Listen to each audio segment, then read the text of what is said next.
Hello and welcome to stock watch. मैं हूं शुजा कुरैशी और मैं हूं शहबाज अशरफ। मौजूदा हालात में इन्वेस्टर्स को क्या करना चाहिए, ये इंपॉर्टेंट सवाल सबके जहनों में है और आज हम इस पर तफसील से बात करेंगे, तो वीडियो आखिर तक देखिएगा। लेकिन सबसे पहले मार्केट पर नज़र डाल लेते हैं। हफ्ते का आगाज़ स्टेबिलिटी से हुआ बिकॉज ओवर द वीकेंड जो पाकिस्तान इंडिया की टेंस सिचुएशन थी उसमें कोई एस्केलेशन नहीं देखी।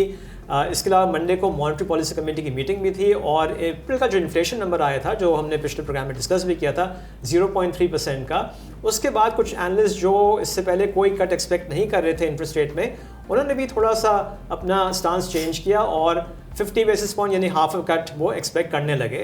और eight the end of the day जब स्टेट बैंक की अनाउंसमेंट आई तो 1% का सरप्राइज कट था और जिसके वजह से ट्यूसडे को मार्केट बुलिश मोमेंटम पे खुली। इंडेक्स से तकरीबन 15,100 के पास हाई टच किया, लेकिन चूंकि टेंस सिचुएशन बरकरार थी तो आहिस्ता आहिस्ता सेलिंग प्रेशर आना शुरू हो गया और ट्यूसडे को मार्केट तकरीबन 600 पॉइंट्स नीचे बंद हुई। उसके बाद आप जानते हैं कि वेंसडे को तो सुबह ही मार्केट खुलने से पहले ही खबर आ गई थी, ओवरनाइट इंडिया ने अटैक किया था। मार्केट बहुत नीचे खुली बाय अबाउट 6%, लेकिन फिर रिकवर होकर तकरीबन 3.5% के करीब नीचे बंद हुई। वंस अगेन थर्सडे को मार्केट का आगाज़ तेज़ी से हुआ, बाय अबाउट 1800 पॉइंट्स मार्केट ऊपर गई, लेकिन फिर जब वो ड्रोन अटैक्स की खबर आई तो मार्केट में फिर सेलिंग प्रेशर आया और इनफैक्ट पैनिक सेलिंग हो गई और मार्केट 6% नीचे चली गई। उसके बाद मार्केट हॉल्ट भी हुई और जब दोबारा खुली तो हमने मज़ीद प्रेशर देखा। Finally at the end of Thursday हमने देखा मार्केट तकरीबन ऑलमोस्ट 6% नीचे बंद हुई। तो अगर हम ट्यूसडे का हाई देखें जो 1,15,100 का बना था और थर्सडे का लो जो 1,01,600 का बना था, तो सिर्फ 2 ट्रेडिंग सेशंस में तकरीबन 13,500 पॉइंट मार्केट नीचे गई। तो पैनिक सेलिंग काफ़ी थी, म्यूचुअल फंड्स की तरफ से सेलिंग आई, रिडेम्पशंस की बात हो रही थी और फिर हमने देखा कि जाहिर है कि मार्केट प्रेशर में ही नजर आई। लेकिन at the end who took the week, bulls और bears? Let's find out. So this week also bears took the week और हमने देखा कि KSE 100 इंडेक्स 6,939 पॉइंट्स या 6% की कमी के बाद 1,07,175 पॉइंट्स पर बंद हुआ। इस हफ्ते के गेनर्स और लूजर्स पे भी नज़र डाल लेते हैं। अगर हम पहले गेनर्स की बात करें तो नेस्ले की शेयर प्राइस में 3.1% का इजाफा हुआ, JDW sugar was up 3%, IBFL up 1.9% और मरी ब्रूरी की स्टॉक प्राइस में इस हफ्ते 0.6% का इजाफा हुआ। अगर हम लूजर्स की बात करें इस हफ्ते के तो सबसे ज़्यादा कमी हमको कोहिनूर स्पिनिंग की स्टॉक प्राइस में नजर आई जो 20.5% नीचे रहा। नेशनल रिफाइनरी की स्टॉक प्राइस में 19.8% कमी हुई, सर्ल वॉज डाउन 18.8%, PTC में 15.4% की कमी हुई और PSX का stock was down 15.3% this week. So इस हफ्ते की बिग स्टोरीज क्या थी उसकी तरफ चलते हैं। इस हफ्ते की भी big story Pakistan India conflict था जिसमें हमने एस्केलेशन देखी और उसकी वजह से मार्केट सेंटिमेंट चेंज हुआ, पैनिक सेलिंग नजर आई। टूवर्ड्स द एंड थोड़ी सी रिकवरी हुई है, तो लेट्स सी कि ओवर द वीकेंड क्या सूरत हाल रहती है। ज़ाहिर है कि उसका फिर असर हमको मार्केट पे अगले हफ्ते को नज़र आएगा।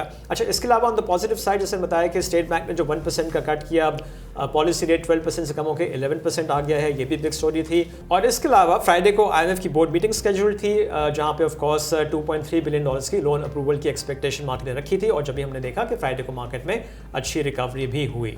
फ्राइडे को रेमिटेंसेस के नंबर्स भी आए हैं, उस पर नज़र डालें तो अप्रैल 2025 में हमने $3.2 बिलियन की रेमिटेंसेस देखी which is up 13% year on year. उस तरह से इस माली साल के फर्स्ट 10 मंथ्स में रेमिटेंसेस $31.2 बिलियन तक पहुंच गई हैं which is up 31% year on year. तो शहबाज, ये रेमिटेंसेस के नंबर जो हमने देखे, ऑफ कोर्स मार्च का number was higher because of the Eid factor और आई थिंक सब जानते थे कि इसके बाद ये नॉर्मलाइज हो जाएंगी, लेकिन इनकरेजिंग चीज़ ये है कि अभी भी हम $3 बिलियन से ऊपर की ही रेमिटेंसेस देख रहे हैं। अगर आप ये नंबर्स देखें रेमिटेंसेस के, जो तकरीबन 5 महीने से $3 बिलियन का इन्फ्लो आ रहा है, और अगर आप 10 महीने का नंबर भी देखें ये तकरीबन $31 बिलियन है, विच मीन्स कि एवरी मंथ जो इन्फ्लो है वो $3.1 बिलियन का है। तो येस वी कैन से कि येस जो 3 बिलियन का इन्फ्लो है दिस इज नॉर्मलाइज नंबर, जो last month was 4 billion plus because of Eid factor, which means कि हम eight the end of June 37-38 billion की रेमिटेंसेस जो है वो एक्सपेक्ट करें। The right number, right. Okay, हम अब अपने गेस्ट की तरफ चलते हैं। आज हमको ज्वाइन कर रहे हैं यासीन कोटवाबी जो डायरेक्टर इक्विटी हैं ऑप्टिमस्ट कैपिटल मैनेजमेंट के। Yasin, welcome to the show. Thank you for having me. अच्छा यासीन, हमने देखा है कि जो इस वक्त टेंस सिचुएशन है और जो कॉन्फ्लिक्ट है वो एस्केलेट कर चुका है। Now if we look at the market, ज़ाहिर उसने बहुत बड़ा प्लंज लिया इस हफ्ते, तो आप इन हालात को कैसे असेस करेंगे इन्वेस्टर्स के लिए? As you very aptly said कि हालात इस वक्त जो हैं वो काफ़ी सेंसिटिव हैं. Obviously जो हुआ बहुत गलत हुआ and it shouldn't have happened the way these things happened. But अगर हम इसको मार्केट के पॉइंट ऑफ व्यू से देखते हैं तो I think this is an opportunity जिसको काफ़ी लोगों ने तो ऑब्वियसली अवेल किया है, बट ऑन गोइंग इसको फर्दर अवेल करना चाहिए. From a market point of view, unless के कोई और फर्दर सरप्राइजेस आ जाएं, and obviously I am no one to speak in regards to that, but अगर कोई सरप्राइजेस आते हैं फिर तो देखें कुछ भी हो सकता है. But from an economic point of view, from a fundamentals point of view, जहाँ पे चीज़ें आज से 2 हफ्ते या 10 दिन पहले थी, एवरीथिंग स्टैंड्स एज इज़. तो अगर आप एक कंपनी में बुलिश थे आज से 2 हफ्ते पहले, there is no reason why you should be bearish when it's down 20%. उल्टा ये आपके लिए या इन्वेस्टर्स के लिए एक अपॉर्चुनिटी बन जाती है जहाँ पे ये फर्दर इन्वेस्टमेंट्स कर सकते हैं. And in my opinion there is no reason for people to panic, because देखें जो एटलीस्ट मेरी एक अंडरस्टैंडिंग है, एक दुआ भी है कि Pakistan is here to stay. इंशाल्लाह ना इसको कभी कुछ हुआ और ना कुछ होगा. तो if you believe in the country, if you believe in its people, then this is a prime opportunity to invest into the market. अच्छा यासीन, म्यूचुअल फंड्स ने इस हफ्ते सबसे ज़्यादा सेलिंग की है और 23.57 मिलियन डॉलर्स की नेट सेलिंग इस हफ्ते म्यूचुअल फंड्स की तरफ से हमने देखी. और हमें तो आसरा ही म्यूचुअल फंड्स पे था. इफ़ यू रिमेंबर कि जो पिछले कैलेंडर ईयर की बात करें, जो रैली बनी थी जिसने इंडेक्स को 100,000 से ऊपर पुश किया, उसमें म्यूचुअल फंड्स का बड़ा इंपॉर्टेंट रोल था. और अब ये लेटेस्ट कट के बाद जो इंटरेस्ट रेट में हमने कट देखा है, कन्वर्जन्स की एक्सपेक्टेशंस भी, लेकिन यहाँ तो हमने उल्टा देखा. तो इसकी क्या वजह है? म्यूचुअल फंड्स में quite a bit of investments जो हैं वो इंडिविजुअल्स की ही जाती हैं. सो वहाँ पे जब ऑब्वियसली रिडेम्पशन कॉल आती है, the funds have to sell whether they like it और not. And what we seen is कि जब एक आपका स्मॉल या मीडियम साइज इन्वेस्टर है जो that individual who doesn't have as much disposable income, तो वो अपनी कैपिटल को सेव करने के लिए वहाँ पे सेलिंग करते हैं. And that is where you see this mutual fund number coming in this size. The other side of the story is also on the money market side, कि mutual funds can see the opportunity कि देखें money market में भी आपको discounts मिल रहे हैं, so they can potentially decide to move their funds from the equity market into the fixed income market, just so because ताकि उनको वहाँ पे थोड़ी सी stability मिल जाए, थोड़ी long term savings मिल जाएं या long term targets मिल जाएं. So that is where a lot of that money could potentially be going as well.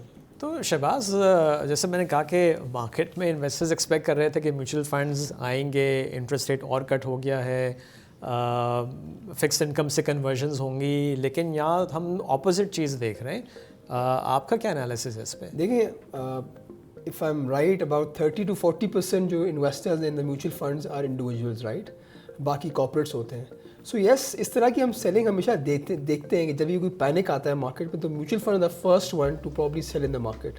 So I think एक पैनिक सेलिंग ही ओवरऑल मार्केट में, इसकी वजह से हमने रिडेम्पशंस देखी हैं. और रिडेम्पशन हो सकता है अक्रॉस द बोर्ड हो, कोई स्पेसिफिक फंड ना हो. सो आई थिंक जहाँ तक जब रिडेम्पशन आती है इन्वेस्टर्स की, तो yes they have to listen to the investors and then probably yes call the shorts and then redeem in the market. तो आई थिंक दैट्स वाई एक पैनिक देखा हमने मार्केट में. ठीक है. अच्छा यासीन, एक और भी रीज़न जो कोई नया रीज़न नहीं है हमारी मार्केट के लिए, जिस तरह से क्रैश करती है, बिकॉज हमारी market lakhs depth, investor base बहुत छोटा है. तो ये बड़ा पुराना मसला है. आप कैसे देखते हैं इस चीज़ को? मार्केट में डेप्थ नहीं है, आपके पार्टिसिपेंट्स बहुत कम हैं. And like you correctly said कि काफ़ी टाइम से इस पर एक प्रैक्टिस की जा रही है to build up our investor base to ensure that we have more and more participants come into the market. और इसका करने का तरीका इज़ वेरी सिंपल कि हमारे जो रेगुलेटर्स हैं, whether it's the PSX, it's the SECP, it's the government of Pakistan, can come to us and be like, yeah, we can offer ease of investments to clients that want to invest in the market. और उनको हम उनके लिए KYC policies थोड़ी सी आसान कर देंगे, हम उनके लिए अकाउंट ओपनिंग प्रोसेस को ईजी कर देंगे, डिपॉजिट्स की जो लिमिटेशंस हैं उसको आसान कर देंगे। Marketing opportunities if they open up for us a lot more, तो फिर वहाँ पे भी अपॉर्चुनिटी बनती है where we can reach out to more customers and grow this base. Pakistan is one of the largest markets in the world as far as population is concerned, but we have one of the smallest investor bases. And I think उसको बढ़ाने के लिए काफ़ी काम की ज़रूरत है, and the opportunity itself is massive. जब आपके इन्वेस्टर्स बढ़ेंगे तो आपकी मार्केट में डेप्थ आएगी और वहाँ पे प्राइस डिस्कवरी भी होगी और अपॉर्चुनिटीज़ भी ओपन अप होंगी।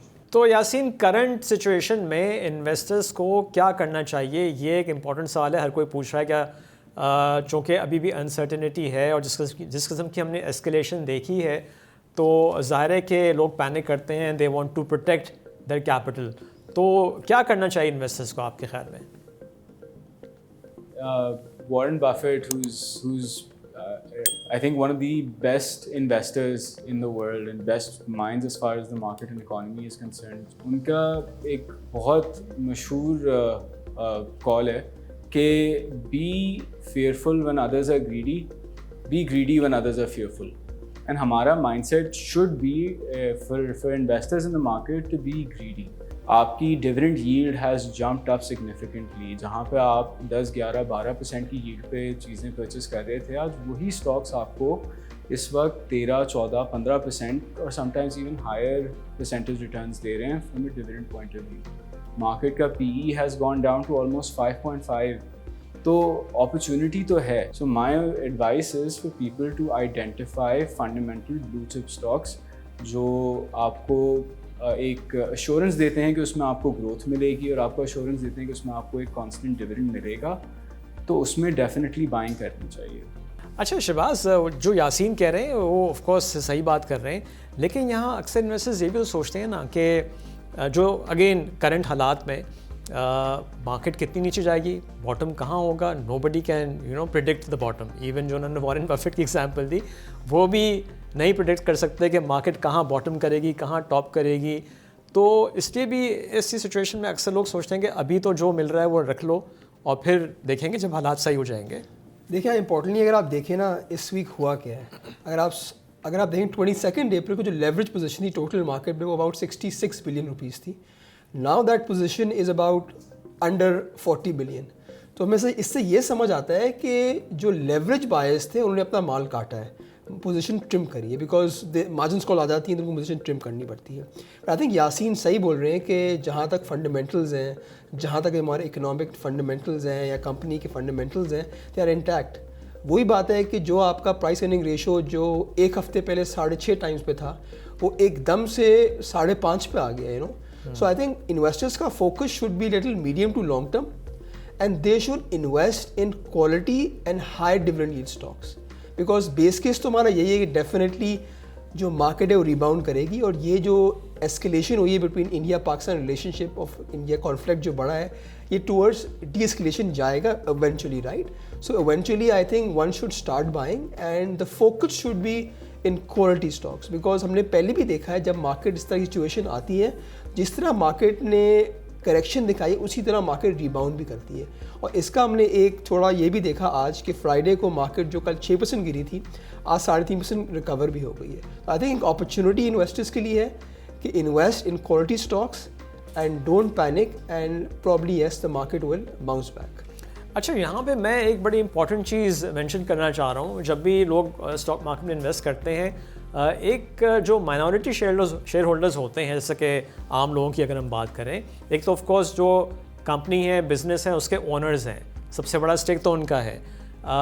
जब ऐसे हालात होते हैं तो वो तो अपना स्टेक नहीं बेच सकते, बट जिनके पास होल्डिंग कम होती है वो अपना स्टेक बेच देते हैं। ये एक बहुत बड़ी एडवांटेज होती है माइनॉरिटी शेयर होल्डर्स की कि अपना स्टेक बेचें।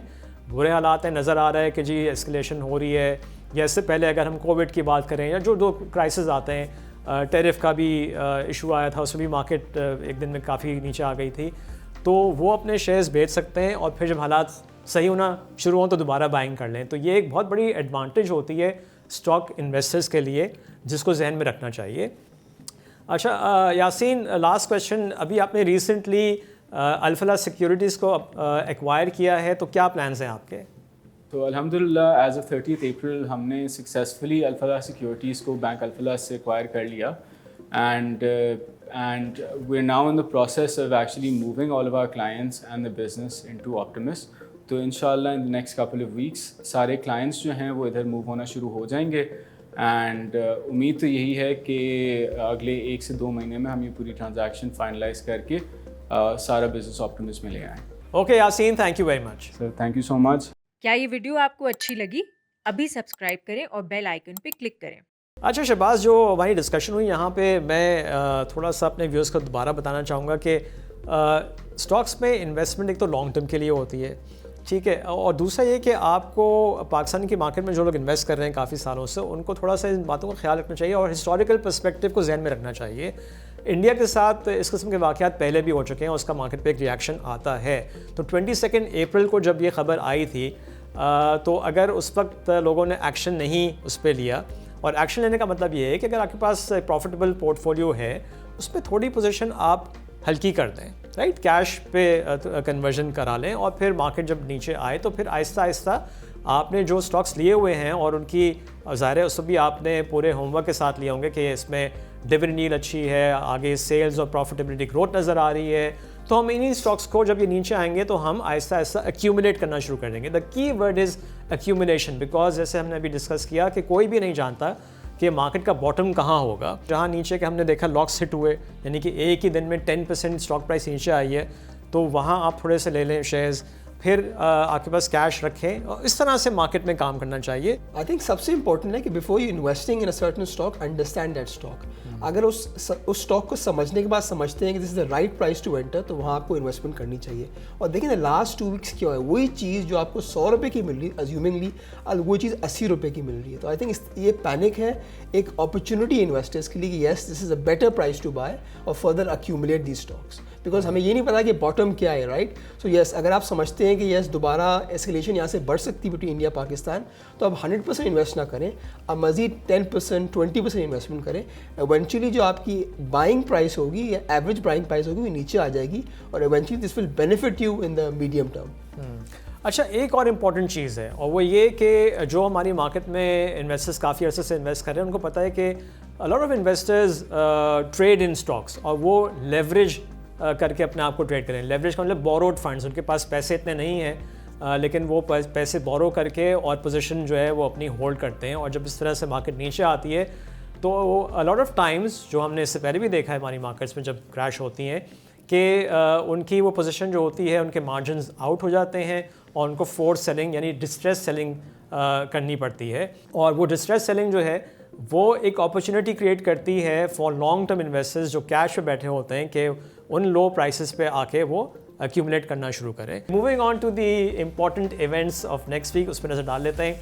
मंडे को ऑटो सेल्स का डेटा आएगा, ट्यूसडे को सुई सदर्न गैस कंपनी के जून 2024 का जो ईयर एंड हो रहा है उसका रिजल्ट आएगा. वेंसडे को टी बिल्स का ऑक्शन है, थर्सडे को एज यूजुअल फॉरेक्स रिजर्व्स का डेटा, और उस दिन ऑफ कोर्स पेट्रोल डीजल की प्राइस रिविजन भी गवर्नमेंट करेगी, और फ्राइडे को एज यूजुअल SPI का डेटा आएगा. तो Shahbaz, Monday important day because auto sales का डेटा आ रहा है और हमने देखा भी है कि ऑटो स्टॉक्स भी काफ़ी नीचे आए हैं जिनमें हम एक्सपेक्ट कर रहे हैं कि सेल्स हमको बढ़ती हुई नज़र आएंगी. अगर हम देखें तो पास्ट फ्यू मंथ्स ऑटोज़ के नंबर्स ओवरऑल अच्छे आ रहे हैं. Yes there has been substantial growth, robust growth है. अगर हम स्पेसिफिकली अगर हम देखें गंदारा ऑटोमोबाइल के नंबर्स पे अगर हम गौर करें या गंदारा इंडस्ट्रीज़ के नंबर पे गौर करें, आई थिंक ये according to my own view and numbers, yes ये नंबर्स इस महीने भी अच्छे आ सकते हैं. ये मैं बात क्यों कह रहा हूँ, बिकॉज अगर आप इसकी जो लास्ट क्वार्टर की जो किताब आई थी उसकी अगर आप ऑर्डर बुक देखें, नंबर ऑफ पेबल्स देखें, वो सब्सटैंशियली हायर है क्वार्टर क्वार्टर. तो हमें लगता है कि येस डेफिनेटली ये इस क्वार्टर, इस अप्रैल के महीने में नहीं तो नेक्स्ट फ्यू क्वार्टर्स ये नंबर्स काफ़ी डिसेंट आएंगे. अगर हम स्पेसिफिक नंबर्स की अगर हम बात कर रहे हैं तो अगर हम देखें जो गंदारा ऑटोमोबाइल लिमिटेड कंपनी है, जो उसकी आई थिंक अभी उन्हें लॉन्च करी है T9, वो लास्ट मंथ इन्होंने तकरीबन 250 यूनिट्स बेचे थे. एक्सपेक्टेडली इस महीने the number will be double, right, 500 से 600 यूनिट्स ये बेच सकते हैं. अगर हम गंदारा इंडस्ट्रीज़ की बात करें, जो स्पेशली ट्रक्स की बात करें, सुजुकी में बात कर रहा हूँ, जो last month numbers around 193. According to different market rumours ये नंबर्स तकरीबन 250 से 300 आ सकते हैं. आई थिंक ओवरऑल लग रहा है कि yes there be recovery in auto sales and specifically robust number हम देखेंगे in trucks and probably LCVs. Right Shahbaz, आपने जो जिन दो स्टॉक्स का मेंशन किया GAL एंड GHNI, उसमें हमने देखा है कि इन द रिसेंट मंथ्स काफ़ी इंटरेस्ट डेवलप हुआ है, वॉल्यूम्स भी अच्छे होते हैं। और जो मैंने अभी एक एग्जांपल मैं दे रहा था अपने व्यूअर्स को कि डिस्ट्रेस सेलिंग नज़र आती है, तो फ्राइडे को हमने देखा कि GHNI का स्टॉक ऑफ कोर्स मार्केट थोड़ा पॉजिटिव खुली थी, लेकिन GHNI में हमको सेलिंग नज़र आनी शुरू हो गई और at one point in time वो ऑलमोस्ट अपने नीचे के लॉक के करीब ट्रेड हुआ। आई थिंक 586 का लो बना, 582 के पास उसका लोअर लॉक था और 590 के पास काफ़ी सेलिंग होती रही। और वो यही था कि वंस वो जिसकी भी डिस्ट्रेस सेलिंग थी, जिसकी पोजीशन को ऑफलोड करना था कि कुछ मार्जिन नहीं था, व्हाटएवर रीज़न, वो जब सेलिंग सारी एग्जॉस्ट हो गई तो स्टॉक आखिर में रैली कर गया। फ्रॉम लो ऑफ 586 वो वापस 640 तक ट्रेड हुआ। सो ये चीज़ें अगेन जैसे मैंने कहा कि इन्वेस्टर्स को जहन में रखनी चाहिए और जो एक्सपीरियंस इन्वेस्टर्स होते हैं वो ये चीज़ें नोट करते हैं और फिर इसका फ़ायदा उठाते हैं। Okay, let's move on to candle talk. तो इस हफ्ते हमने देखा कि मार्केट ने मल्टीपल सपोर्ट लेवल्स को ब्रेक किया। पिछले हफ्ते मैंने आपको बताया था कि एक इंपॉर्टेंट सपोर्ट लेवल इंडेक्स के लिए थी 1,14,000 की, जिसको मार्केट ने अपहोल्ड किया था मंडे को। और उसके बाद जब वेंसडे को मार्केट एक गैप के साथ खुली, ऑफ कोर्स वेंसडे को खबर आ गई थी, बुरी खबर, और फिर इंडेक्स ने अपना जो नेक्स्ट सपोर्ट लेवल था 1,11,000 का, उसको भी क्लोजिंग बेसिस पे ब्रेक किया और अराउंड 1,10,000 में क्लोज हुई। End of course next day दोबारा से थोड़ा सा मार्केट पॉजिटिव खुली, बट जब वो ड्रोन्स की खबर आई तो अगेन मल्टीपल लेवल्स ब्रेक हुए। 1,05,000, 5,500 के पास एक और सपोर्ट थी, वो भी टूटी और फिर 1,01,600 का लो टच करके मार्केट ने वहाँ से एक बाउंस बैक किया। अब जो क्लोजिंग आई है 1,07,175 की फ्राइडे को, तो अब जो पहला रेजिस्टेंस लेवल बन रहा है वो 1,10,000 पे हमको नज़र आ रहा है। सो लेट्स सी इसको मार्केट होल्ड करती है या इसको अगर क्रॉस करती है ऑन क्लोजिंग बेसिस, तो फिर नेक्स्ट टारगेट 1,13,000 का होगा। On the down side once again I think जो लो टच किया है मार्केट ने 1,01,600, वो एक मेजर सपोर्ट होगी और उससे पहले एक माइनस सपोर्ट भी हमको नज़र आ सकती है 1,04,000, 1,05,000 के बीच में। तो इन लेवल्स को देखें और फिर मार्केट में ट्रेड करें। ओके, एक्सपर्ट स्टेक की तरफ आ गए हैं हम और हमने काफ़ी बातें ऑलरेडी स्टॉक मार्केट के हवाले से कर ली हैं कि किस तरह से इसमें इन्वेस्टमेंट करनी चाहिए, but let's be specific and talk about के अगला हफ्ता मार्केट का कैसा हो सकता है। शहबाज, आई थिंक IMF की जो अप्रूवल की एक्सपेक्टेशन थी वो हमें मिल गई है, तो yes market should be positive about it. I think most importantly इस जो हफ्ता नेक्स्ट वीक भी होगा वो डिपेंड करता है कि पाकिस्तान इंडिया की टेंशंस डीएस्केलेट अगर करती हैं तो मार्केट उसी तरह रिएक्ट करेगी, राइट। तो वी डोंट नो कि इन दी एंड कंक्लूजन क्या होगा। तो yes investors should focus between Indian Pakistan relations and then उसको देखते हुए मार्केट में इन्वेस्ट करें। बट डेफिनेटली विल अगेन से अगर मार्केट में एक दोबारा पैनिक होता है मार्केट में तो एक और अपॉर्चुनिटी होगी इन्वेस्टर्स के लिए to reinvest in the market, right. I think मेरा भी यही टेक होगा। जैसे कि मैंने पिछले हफ्ते ही बोला था कि न्यूज़ को फॉलो करना पड़ेगा। ओवर द वीकेंड कोई एस्केलेशन अगर नहीं होती है तो ऑफ कोर्स वो एक बहुत पॉजिटिव होगा, मार्केट पॉजिटिव गैप के साथ खुल सकती है। जैसे शहबाज ने बताया IMF की तरफ से लोन अप्रूवल हो गया है और वंस अगेन फोकस करना होगा अच्छे स्टॉक्स पे। अच्छे स्टॉक्स से मुराद के जो अच्छी डिविडेंड यील्ड ऑफर कर रहे हैं, उसमें कुछ बैंक्स हमने देखा है जो अभी रिसेंट डिप आया मार्केट में, कुछ बैंक्स 14%, 15% तक उनकी यील्ड चली गई है। End of course growth stocks को फोकस करना पड़ेगा। दूसरी चीज़ ये कि नेक्स्ट फिस्कल ईयर के लिए जो बजट है उसकी डेट भी अनाउंस हो गई है, 2 जून को है। उसके हवाले से कुछ कंसर्न्स मार्केट में पहले भी थे, जिसके हमने देखा था कि मार्केट में अप्रैल में कुछ सेलिंग भी आई थी। सो आई थिंक मार्केट में जो हमने डाउन साइड देखी है, थोड़ा सा इन्वेस्टर्स पैनिक कर गए हैं, तो इन्वेस्टर कॉन्फिडेंस को रिस्टोर होने के लिए थोड़ा टाइम चाहिए होता है। सो मार्केट वोलेटाइल रह सकती है, बट ऑफ कोर्स जहाँ डिप्स आएँ वहाँ पे once again we would say कि अपने रिस्क को मैनेज करते हुए, अपने रिस्क को देखते हुए आप अच्छे स्टॉक्स को एक्यूमुलेट कर सकते हैं। So that's it for right now. Have a nice weekend. इंशाल्लाह आपसे मुलाकात होगी नेक्स्ट वीक। Take care. खुदा हाफिज़।